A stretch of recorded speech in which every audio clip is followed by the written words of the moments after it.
Diana's former flame, James Hewitt, speaking out now about a rumor circulating for decades that he is Prince Harry's biological father.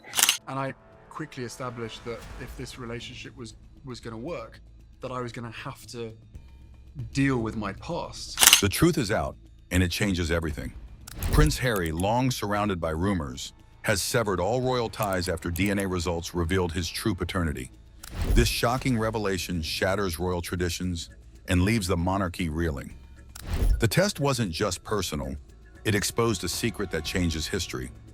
Tune in as the world awaits the next twist in this unfolding drama. The royal test that changed everything. The royal's life, already under the glaring spotlight as a monarch's descendant, became fodder for the juiciest stories about his lineage.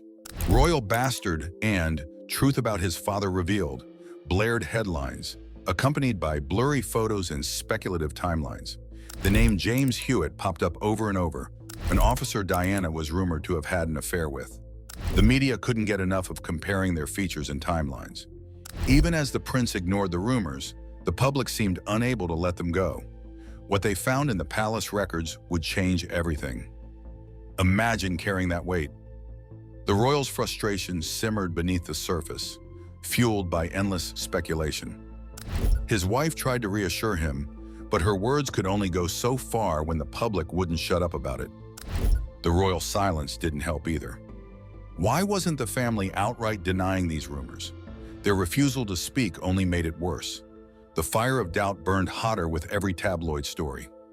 When the prince decided to take the DNA test, it wasn't just a personal decision, it was a public statement.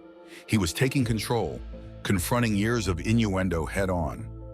It wasn't about proving himself to his family or the media, it was about peace of mind. Yet the tension in the palace grew thick enough to cut with a knife. The royals are known for keeping a stiff upper lip, but this test broke their usual playbook of ignoring the noise. This wasn't just about him anymore. It was about the family's carefully curated image. The day of the test felt surreal. The lab was a sterile, quiet place, but for the Duke, the atmosphere buzzed with years of suppressed emotions. He wanted this done quickly, but couldn't shake the anxiety clawing at his chest. Once the sample was handed over, all he could do was wait. And waiting, as anyone who's ever anxiously anticipated news knows, is its own form of torture. Meanwhile, the public speculation ramped up.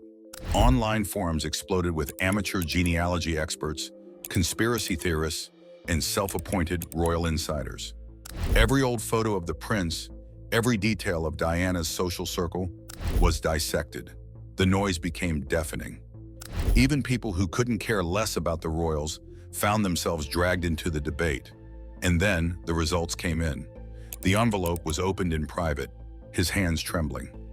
The truth was clear. Charles was his father. The relief was immediate but short-lived.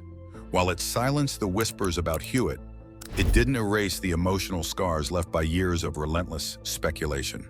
Knowing the truth was one thing, moving past the pain was another. The revelation stirred another pot entirely. What does this mean for the monarchy? For the Duke, it reinforced his identity within the family he'd grown increasingly distanced from. But for his critics, it was just another angle to attack. Was the test even credible? Was this a public relations stunt?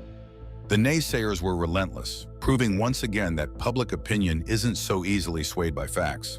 The royals, for their part, tried to carry on as usual.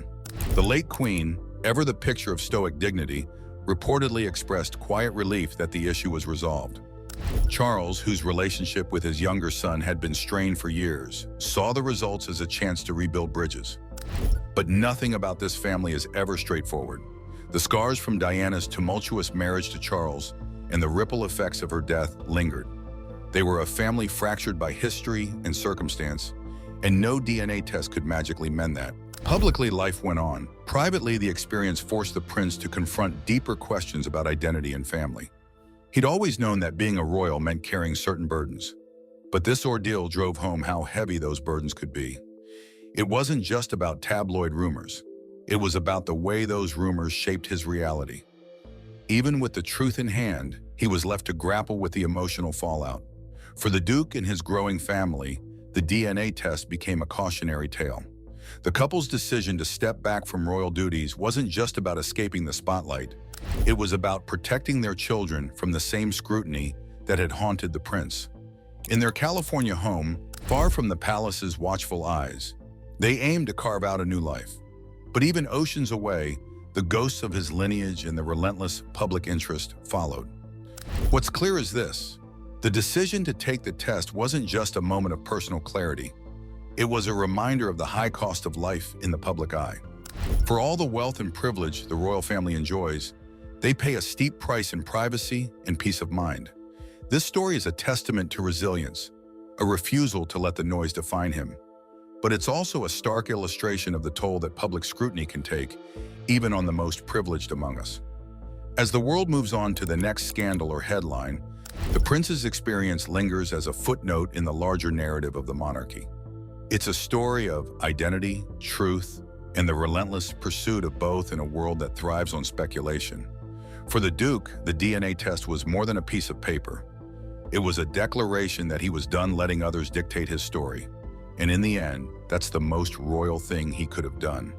But let us delve further into the intricate threads woven into this story. The prince's decision to submit to the DNA test wasn't an isolated incident. It was the culmination of years of simmering tension, both within himself and among the royal family.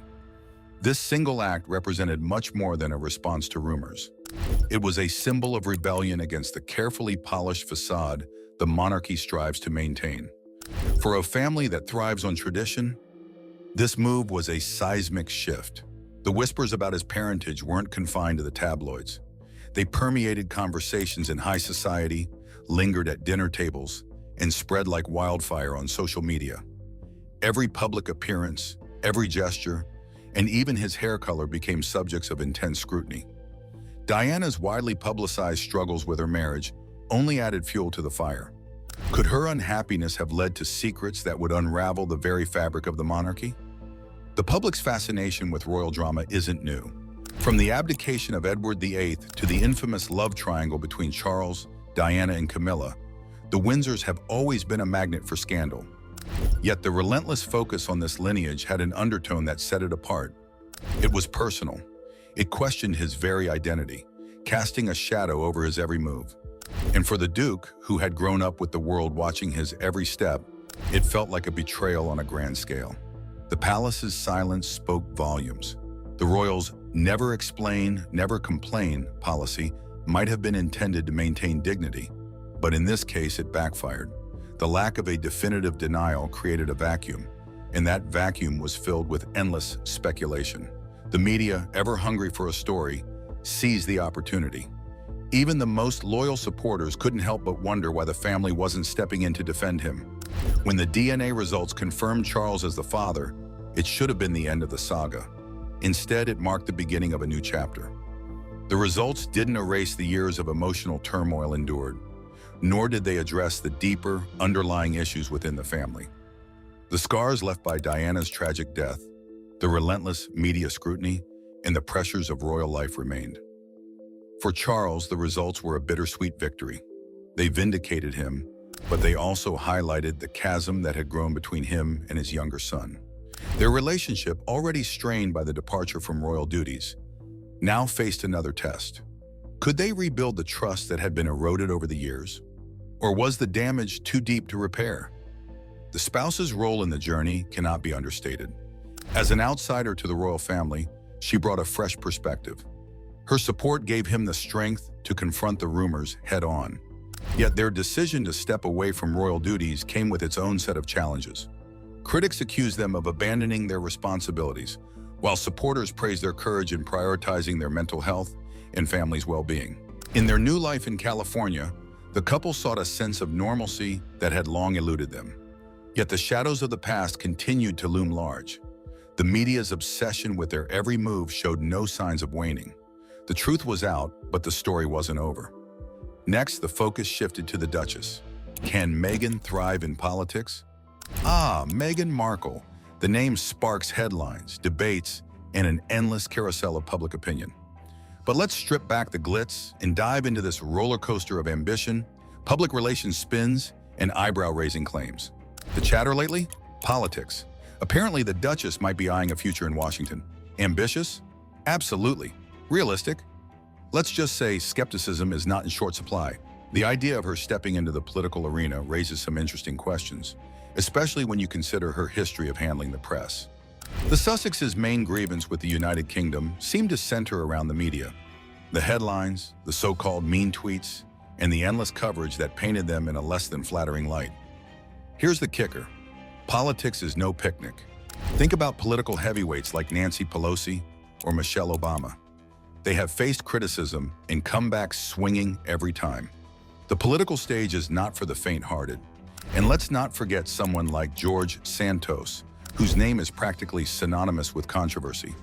The man endures being mocked on live television weekly, yet he keeps showing up. The Duchess's pattern of retreating when the press gets tough makes one wonder, is she really ready for that kind of scrutiny? Rumors swirled that the former actress sought advice from Michelle Obama's former press secretary. A clue about her political aspirations? Maybe. Her global recognition is undeniable, and she has enough star power to light up a small city. But the question is whether she can transition from charity work and streaming platform deals to the grueling, cutthroat world of politics. It is one thing to attend charity galas and give motivational speeches. It is another to navigate the swamp of American politics. And then there is the Harry factor. The public seems to have mixed feelings about a man who openly admits to past illegal substances use and once made the infamous choice to don a Nazi costume for a party. He is also known for airing family secrets, some of which should have stayed private. The oversharing has been a source of ridicule, from late-night talk shows to animated parodies. It is hard to imagine voters embracing a potential first gentleman with this kind of baggage. The narrative the Duchess built around herself has not always held up under scrutiny. Take her claim of being clueless about the royal family before meeting Harry. A former friend, and even her own blog entries from years prior, dispute this. She reportedly owned books about Princess Diana and expressed fascination with the royals long before Harry entered the picture. If anything, she seemed quite aware of the royal world. Critics have also accused her of being calculating, describing her as someone who cultivates friendships strategically and discards people when they are no longer useful. This trait has fueled a perception of her as insincere, especially when her stories do not align with verifiable facts. Case in point, her infamous claim during the Oprah interview that she and Harry were secretly married 3 days before their grand royal wedding. The Archbishop of Canterbury quickly debunked this, stating the legal wedding was indeed the televised ceremony. Then there is the matter of her relationship with the truth. Her portrayal of life within the royal family, painted as isolating and oppressive, did not exactly withstand scrutiny. She claimed to have been under house arrest for months. Yet paparazzi photos and public appearances during the same time period tell a different story. The British press gleefully fact-checked her every word, uncovering inconsistencies that chipped away at her credibility. Let us not forget the Oprah interview, a bombshell that set the internet ablaze. Her claim that Archie was denied a royal title due to racism became a major talking point. But royal protocol, established back in 1917, outlines clear rules about who gets titles. Archie was not entitled to one at the time, plain and simple. This detail was easily verifiable with a quick online search. Yet her narrative suggested something far more sinister. Even her alleged comparison to Nelson Mandela raised eyebrows. She claimed a South African actor likened her wedding to the celebration of Mandela's release from prison. The actor in question later denied ever meeting her. Embellished anecdotes like these do her no favors in the credibility department. So where does this leave the Duchess? It is clear she is a polarizing figure. To her supporters, she is a trailblazer, a modern woman challenging outdated traditions. To her critics, she is a walking public relations machine, adept at crafting narratives that crumble under scrutiny. And while ambition is not inherently a bad thing, the disconnect between her words and actions raises valid questions about her authenticity. If the Duchess genuinely aspires to a political career, she will need to shed her current image as someone who is quick to cry foul, but reluctant to take accountability. Politics demands resilience, consistency, and a thick skin. Her past missteps, whether it is ghosting former friends or making dubious claims in high-profile interviews, suggest she has some work to do before the public would take her seriously as a political contender. the headlines kept coming. Now it was time to look closer at her story. Family feuds and media storms. Let us dive even deeper into the details. One of the most eyebrow-raising aspects of her journey is her complicated relationship with the media. Her claim of being hounded by the British press has been a cornerstone of her narrative. However, some of her detractors argue that she courted media attention when it suited her, and then vilified the same press when the coverage turned negative. This back and forth has created a sense of inconsistency that critics are quick to point out. Take, for instance, her days as an actress on the legal drama Suits. The Duchess often spoke about how her role brought her into the public eye, but it was her relationship with Harry that catapulted her into global fame. She appeared to relish the attention at first, granting interviews and attending high-profile events. However, the tide turned when the scrutiny became more personal and less flattering. From there, the narrative shifted to one of victimhood, framing herself as a target of relentless harassment. The Oprah interview amplified this narrative, but it also opened the floodgates for criticism. Her claims about the royal family, from alleged racism to being silenced, were met with both support and skepticism. One of the most controversial moments came when she alleged that a member of the royal family had expressed concerns about Archie's skin color. This claim sparked a media firestorm, but the lack of specifics and conflicting accounts between her and Harry raised questions. Harry later clarified that he did not believe the comment was rooted in racism, further muddying the waters. Another aspect of her story that has drawn attention is her approach to relationships. Former friends and acquaintances have accused her of being manipulative and strategic in her social circles. These accusations gained traction when several high-profile figures, including television personality Piers Morgan, shared their experiences of being ghosted by her. Morgan's account of their friendship and its abrupt end became a focal point in the broader narrative about her authenticity. Then there is the issue of her family dynamics. Her estranged relationship with her father, Thomas Markle, and her half-siblings has been well documented. During the Oprah interview, she described herself as having grown up as an only child, a statement that her half-sister, Samantha Markle, vehemently disputed. Samantha's subsequent lawsuit, though ultimately dismissed, brought further attention to the strained family ties. Critics argue that the Duchess's narrative often glosses over these complexities, presenting a one-sided view of her upbringing and family relationships. The question of her intentions has also been a topic of debate. While her supporters view her as a progressive force challenging outdated institutions, her detractors see her as someone primarily motivated by self-interest. This perception is fueled by her rapid rise to fame and her ability to dominate headlines. Whether it is her philanthropic efforts, her media ventures, or her potential political aspirations, her actions are often scrutinized through the lens of authenticity versus opportunism. Even her philanthropic endeavors have not been immune to criticism. While the Sussexes have launched initiatives and supported various causes, some have questioned the depth of their involvement. Critics argue that their high-profile charity work often comes across as performative rather than substantive. For instance, their Archewell Foundation has faced scrutiny over its impact and transparency. Supporters, however, point to the couple's commitment to raising awareness about important issues as evidence of their genuine intent. As the Duchess navigates her next steps, one thing is clear: her story is far from over. Whether she pursues a career in politics, continues her media ventures, or focuses on philanthropy, she will remain a subject of intense public interest. Her ability to adapt and evolve will be crucial in shaping how she is perceived in the years to come. Can public figures truly balance philanthropy with celebrity culture? Share your thoughts below, and don't forget to like, comment, and subscribe for more thought-provoking discussions.